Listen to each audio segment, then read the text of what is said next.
Olá, gente, tudo bem com vocês? Bom, no vídeo de hoje eu quero falar um pouquinho sobre essa segunda fase, essa segunda etapa que nós estamos agora, né? A gente já entrou no segundo semestre de 2020, com essa situação ainda da pandemia, embora tenha dado uma diminuída, digamos assim, né, aqui em Cuiabá, mas infelizmente a gente ainda tá com ela por aí no ar, né? E aí nós tivemos essa mudança de temperatura e agora está aos poucos voltando ao normal, seja aquela temperatura que Cuiabá sempre teve mesmo, não é verdade? E é isso aí. Bom, nós vamos ter algumas pequenas mudanças, tá? Eu sei que alguns de vocês pediram para que eu fizesse vídeo chamado no Skype. Eu não gosto muito de trabalhar com vídeo chamada, eu prefiro trabalhar com vídeos. Então eu gravo, faço pequenos vídeos explicativos para não ficar muito cansativo, porque muitas das vezes o que acontece, uma minoria assiste, a maioria não assiste porque tá muito longo. Então eu procuro sempre deixar o mais objetivo possível e focar o quê? Focar na explicação das atividades. O conteúdo em si, quanto à leitura, isso o aluno precisa fazer, principalmente o aluno do quinto ano, certo? Porque como vocês já estão praticamente indo para o Fundamental 2, a gente está preparando vocês, estamos tentando preparar vocês para que vocês tenham autonomia. Então, com toda essa experiência, com toda essa situação agora de estar estudando online, ou seja, quando você estuda online, assim como eu, por exemplo, porque eu faço uma pós-graduação que é online. Então, o que acontece? Querendo ou não, por mais que você tenha o professor para te ajudar, para te orientar quando você não entende, a responsabilidade pelo estudo é sua. A responsabilidade é do aluno, principalmente do aluno que está saindo do Fundamental 1 para ir para o Fundamental 2. Então, o aluno que está no quinto ano, ele não é aquela criancinha do primeiro aninho, do segundo ano, até o terceiro ano precisa de um acompanhamento mais assim, marcante mesmo, da família, dos pais, da família sempre, né?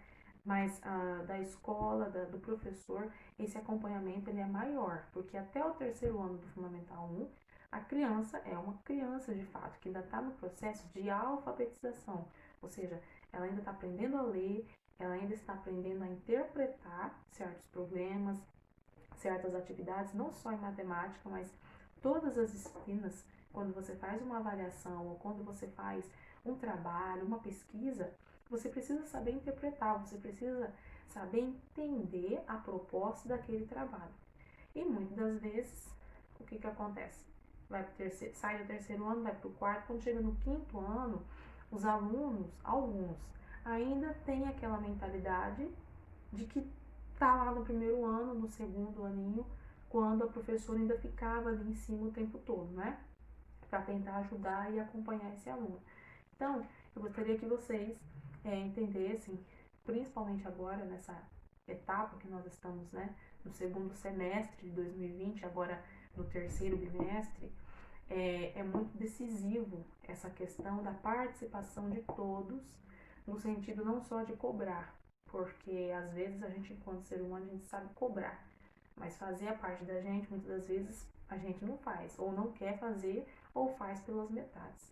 Então, é muito importante que cada aluno, muitos têm feito isso já, mas tem alguns que ainda estão, digamos assim, à margem, né? Estão bem distantes. A escola, a coordenação, a gente enquanto professor procura entrar em contato e parece que fica aquela coisa, né, estranha e parece que vai, não vai. E aí, nesse meio de tempo, quem é que sai prejudicado? Quem que perde? O aluno, porque o aluno está perdendo a oportunidade de aprender. Então, não podemos tomar como desculpa a pandemia. Dizer que a pandemia atrapalha, é claro que não é a mesma coisa do que estarmos em sala de aula com um quadro realmente, né, um quadro grande, enorme. Esse meu quadro ainda é pequeno, mas na sala de aula a gente tem uma outra estrutura. Por quê? Porque a escola foi projetada para ser uma sala de aula, né? Não necessariamente, não a sua casa ou a minha casa. Mas o que a gente faz? A gente vai se adaptando conforme as mudanças, conforme as realidades. Então, alguns alunos no quinto ano, eu falo isso assim de um modo geral, tá? Passam por essa experiência, por essa adaptação. E aí, quando chega na metade do ano para frente, a gente tenta fazer com que o aluno do quinto ano tenha autonomia, certo? O que é autonomia? Não é no sentido de você se virar, fazer tudo sozinho e o professor dar as costas. Até porque no online não é isso que a gente faz. O que a gente faz é o quê? É acompanhar vocês durante toda a tarde, da 1 às 5 da tarde, que é o horário que nós estamos estudando agora. E esse acompanhamento a gente faz via Skype e algumas vezes pelo WhatsApp também, né? Quando acontece algum problema de conexão e tal, aí o aluno vai e fala para mim que está enviando as atividades pelo WhatsApp. Então, gente, a gente procura sempre trabalhar dessa forma. Atender os alunos, atender as famílias, né? A gente atende no período da manhã, a gente atende à tarde, às vezes até um pouquinho depois do horário também a gente está fazendo esse atendimento, mas o que a gente precisa ter em mente, principalmente os alunos, precisam entender que o momento que nós estamos vivendo agora é o momento em que vocês, que estão no quinto ano, têm condições, sim, de ter autonomia, no sentido de ter responsabilidade com seus estudos, não ficar esperando tudo pelo pai, pela mãe ou pelo professor, porque como a gente tem o WhatsApp, a gente tem o Skype, então assim, eu sempre falo, alguma dúvida, me chame. Muitos alunos me chamam, inclusive pais, mas tem outros que não chamam e fica às vezes envolvido com outras coisas, envolvido com joguinhos, envolvido com outras coisas na internet, menos com os estudos. E é claro que isso vai prejudicar quem?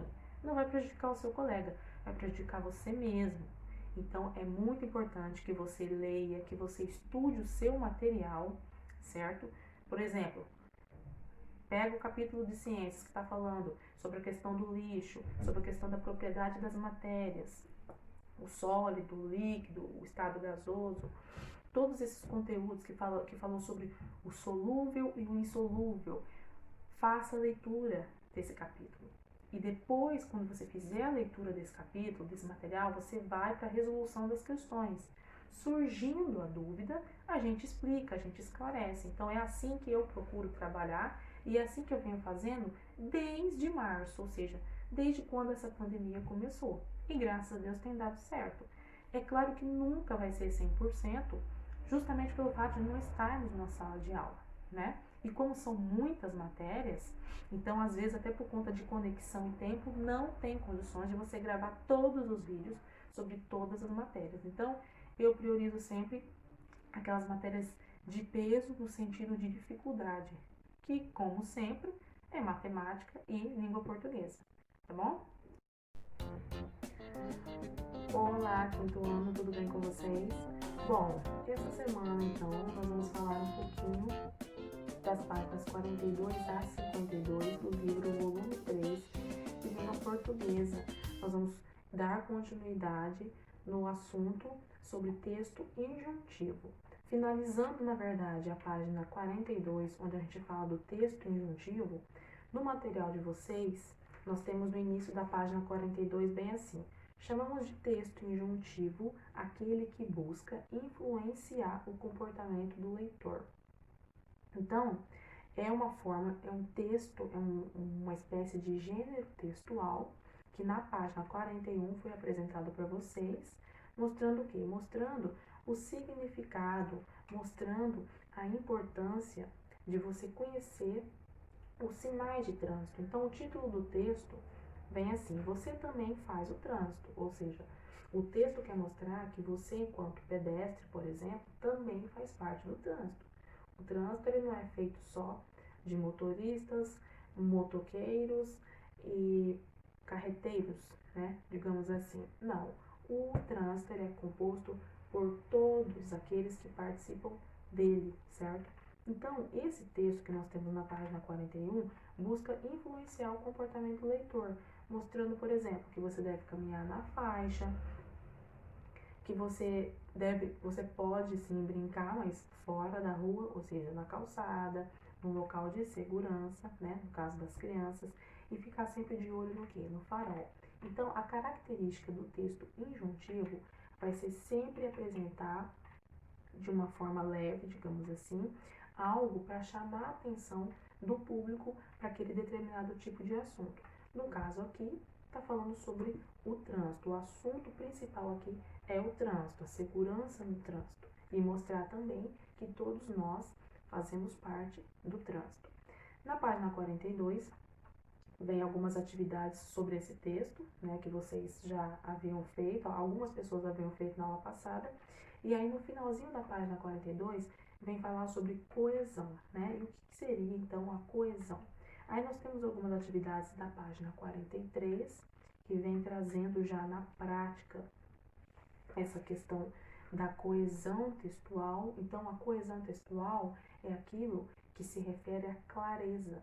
Um texto ele precisa ser claro para que o leitor entenda, né, a mensagem que o autor quer transmitir. Então, no finalzinho da página 43, nós temos um quadro explicativo.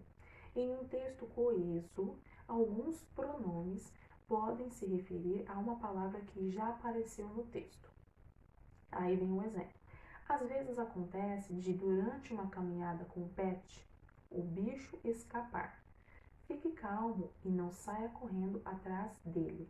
Então, a palavrinha dele se refere à palavra bicho. Então, para não repetir de novo bicho, o autor do texto substituiu, no caso, o bicho por dele, certo? Pela palavrinha dele. Então, no finalzinho da página 43, a gente tem esse esclarecimento sobre as atividades que vocês têm ali para fazer. E na página 44, vai falar um pouquinho sobre pontuação. Nós já trabalhamos muitos sinais de pontuação, praticamente desde o primeiro ano. Vocês já vinham, né? Já vinha sendo apresentado vários sinais de pontuação. E quais são os principais sinais de pontuação que nós temos? Exclamação, interrogação, nós temos os dois pontinhos, não é verdade? E nós temos também agora o parênteses em termos explicativos. Então, nós temos um trecho de um texto no início dessa página que vocês vão ter que ler no material de vocês e que diz assim: como nem todos os motoristas são responsáveis, mesmo que o semáforo esteja liberado para a travessia de pedestres, olhe para todos os lados, direita e esquerda. A palavra direita e esquerda está entre parênteses, certo? E veja se não há alguém desgovernado. Então, nesse trecho, quando você pegar o seu material para acompanhar essa atividade, as palavras que estão em parênteses, elas servem justamente para explicar algo. Então, o sinal, digamos assim, do parêntese, está tendo essa função aqui no texto, que é de explicar algo que está acontecendo. E aí nós temos as atividades a seguir para vocês estarem fazendo na página 44 referente a esse assunto. Então, quando você for usar o sinal, que é o parêntese, vai ser sempre para explicar alguma coisa. E aí na página 44 tem um trecho, tem um aviso, na verdade, dizendo assim: as informações acessórias, que em geral explicam uma palavra anterior, ficam isoladas do restante da frase por vírgulas, parêntese ou travessão. Então, nós temos o parêntese, que pode ter essa função de explicar algo. Nós temos também a vírgula, que apresenta a mesma função do parêntese, que é de explicar alguma coisa. E nós temos também o travessão, que pode ser usado também em qualquer texto para explicar alguma coisa, tá? Qualquer que seja. E na página 45 vai pedir para você reescrever as frases, acrescentando uma informação à palavra em destaque. Então, você vai ter que observar as palavras na página 45, certo? E a partir dessas palavras, você vai fazer o quê? Você vai usar a vírgula ou parêntese. Então, na letra A, Ana, tá destacado, é motorista. Aí, o que você vai fazer? Você vai colocar Ana, vírgula, cautelosa e tranquila, é motorista. Então, nessa atividade, você vai reescrever a frase e acrescentar alguma informação que for necessária para que ela fique, digamos assim, melhor explicada, ou para que ela fique de fato explicada, tá? Então, a letra A é um exemplo. Ana é motorista. Beleza, todo mundo entendeu. Mas aí agora eu vou explicar melhor essa frase. Então, eu vou colocar Ana, vírgula, cuidadosa e tranquila aí vírgula de novo, é motorista, certo?